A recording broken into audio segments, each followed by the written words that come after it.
Doctor साहब नमस्कार। राम राम भाई जी। क्या विचार है, आज भी किसानों ने बैरिकेड्स तोड़ने पड़ रहे हैं, आज सारे के सारे किसान जो लोग सचिवालय के अंदर बैठे हैं। अगर किसाना ने बैरिकेड नहीं तोड़े तो भाई आपके घर के दरवाजे तोड़ गई हैं, आपके घर में बढ़ने वाले हैं आने वाले टाइम में।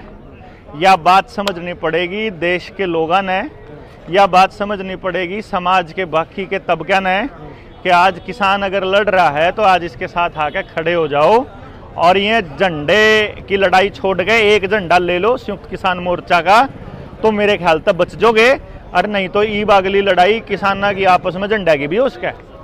आप रुके मर के छक लिए, 5 स्टेटा में चुनाव हुए, 5 में 3 बीजेपी है बैठी, हरियाणा में भी दावा ठोकेंगी बनावांगी सरकार, तो बना लो, क्या दिक्कत है।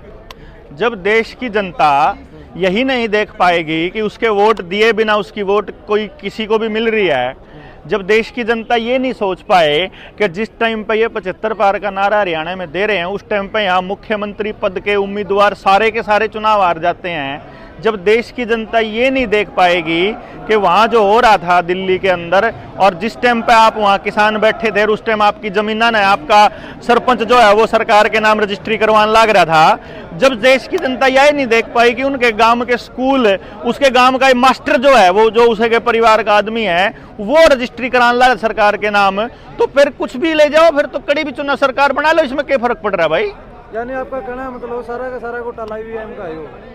ईवीएम, मीडिया और कॉरपोरेट्स मतलब ये मिल करके गेम खेलते हैं। ये कुछ लोगों की मदद से, जैसे थोड़े से दिमाग वाले लोगों का दिमाग किराए पे लेते हैं और देखते हैं कि कौन से लोगों की वोट हमको मिल रही है, उनकी मिल जाए। जो हमको नहीं दे रहे, जैसे आज जो इस आंदोलन में खड़े हैं, आपका ड्रोन से आपका चेहरा देख लिया, आपकी मोबाइल की लोकेशन से आपका मोबाइल नंबर पता कर लिया, मोबाइल नंबर किस आधार कार्ड के साथ जुड़ रहा है वो इन्हें पता है, उस आधार कार्ड का किस वोटर कार्ड के साथ जुड़ रहा है वो भी पता है, तो आपकी वोट काट देंगे चुनाव से पहले। ये जो सही लड़ने वाले हैं नहीं, इनकी वोट कटी पाऊंगी चुनाव तक तो महीने पहला।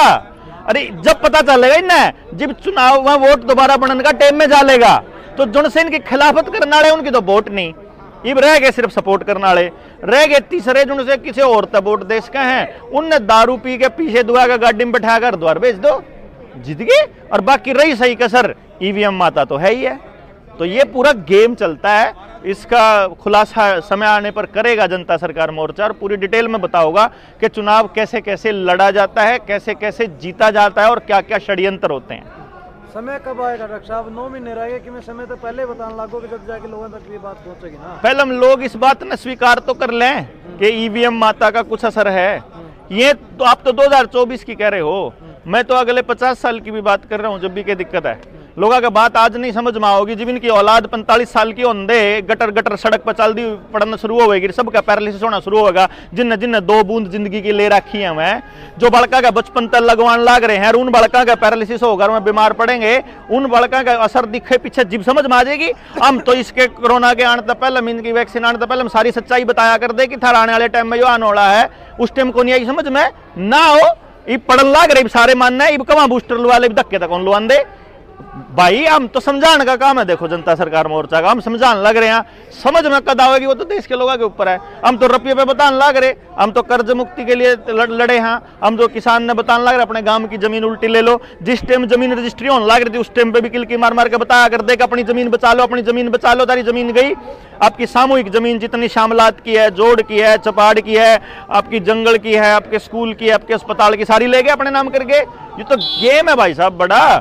तो इसी तरह से ईवीएम का है। जिन लोगों का यह सिंपल सी बात नहीं देखी कि तारी चपाड़ की जमीन सरकार के नाम रजिस्ट्री हो ली, वो तो उनकी आख्या के शामी हुई, जब उस पर नहीं लड़ना चालू होया, ईवीएम जैसे कॉम्प्लिकेटेड मुद्दे पर कैसे खड़े हो जाएंगे। मैं तो आपको क्या लगता है कि आज बताना शुरू कर दो 9 महीने में लड़ने शुरू हो जाएंगे?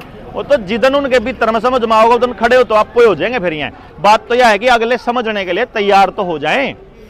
ये क्या गेम है? ये गेम समझ में नहीं आ रहा लोगों का है। कदे कोई एमएलए, कदे कोई मंत्री, मतलब कि किसानों पर टिप्पणी कर दी, बहन बेटियों पर टिप्पणी कर दी, कुछ इस प्रकार के जो है वो अंडर लगातार चलते आ रहे हैं किसान आंदोलन के बाद। सिर्फ ये मत देखो आप तो उस टाइम से हिस्ट्री देखो, जिस टाइम से ट्रेड यूनियंस बनी थी, जिस टाइम पर फैक्ट्रियों के अंदर यूनियंस बननी स्टार्ट हुई, फिर हर सरकारी डिपार्टमेंट में यूनियन बनी, फिर उन्हीं यूनियन में तो टूट के दूसरी यूनियन बनी, फिर उन्हीं यूनियन में तो टूट के फिर और यूनियन बनी। आज हर डिपार्टमेंट के अंदर 15-15, 20-20, 25-25 यूनियन बन रही हैं। आंगनबाड़ी वर्कर तो थोड़ी सी है, उनकी भी 24 यूनियन है मेरे भाई। यूनियन पे यूनियन बनाना क्या खेल है यूनियन का, पता है आपको?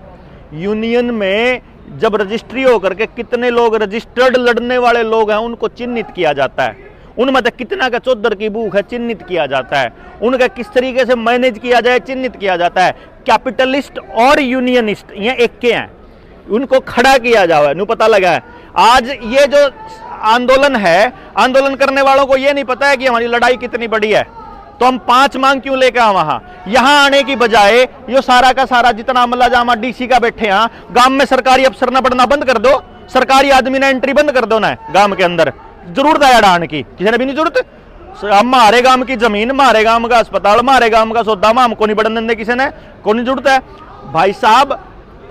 आज आपकी ऊर्जा को वे कर करके खर्च कर करके सिर्फ ऐसी जगह पे लगा रहे हैं हम कि लाया जाओ ये भी इन लड़न, ये लड़ाक के लोग हैं, इन लड़न जंगा चाहिए। ये मुगलों के भी लड़े, ये अंग्रेजों की गेल भी लड़े, इन शहादत भी इन सारे काम करे। और यह बात सरकार ने बेरा है कि ये लड़ने वाले लोग हैं, अगर इनको आप लड़ने के लिए कोई दूसरी जगह नहीं दोगे तो ये गांव में लड़ेंगे, और जब गांव में लड़ेंगे तो गांव में लड़ के थक जाएंगे, फिर ये घर में लड़ेंगे, फिर जब घर में भी लड़ के थक जाएंगे तो इन लड़ना फिर तीसरी जगह चाहिए, फिर सड़क पे लिया हो इन।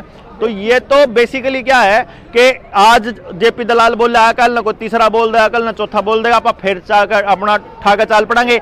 इसी व्यवस्था बनानी पड़ेगी कि जब सरकार का विरोध करना हो तो उनको वहां आना पड़े जहां हम क्रांतिमान पार्क में थे। डीसी क्यों नहीं बुलाया? उड़े डीसी बुलाना चाहिए था ना वहां। सबसे बेस्ट तरीका होता है कि हम इकट्ठे हो रहे हैं भाई, तू आड़ मालक हम, हाँ तू अब आवा, या अगर हम मांगने के लिए आएंगे अगर हम, तो फिर बात थोड़ी बनेगी। अपने को अपनी ताकत पहचाननी पड़ेगी कि डीसी का घर मेरे टैक्स के पैसे से चलता है। अपने को ताकत पहचाननी पड़ेगी कि नेता को जो पावर मिलती है वोट डालने की, वो वोट की जो ताकत को इस्तेमाल करने की, निर्णय लेने की, वो मेरी वोट से मिलती है। इसी प्रकार से जिस दिन देश के लोगों को यह समझ में आ गया कि उसकी ताकत क्या है, उसके बोलने की ताकत क्या है, उसके लिखने की ताकत क्या है, उसके संगठन की ताकत क्या है, उस दिन समझ में आएगा। ऐसे तो हम ऊर्जाओं का व्यय करते रहेंगे, बाकी लड़ने वाले लोग हैं ये लड़ते रहेंगे और ये लड़ ही रहे हैं। देखो जितना समझ में आ रहा है जिसका, वैसी तो लड़ाई लड़ ही रहे हैं, तो हमें हर लड़ने वाले का साथ भी देना है। थैंक यू, धन्यवाद।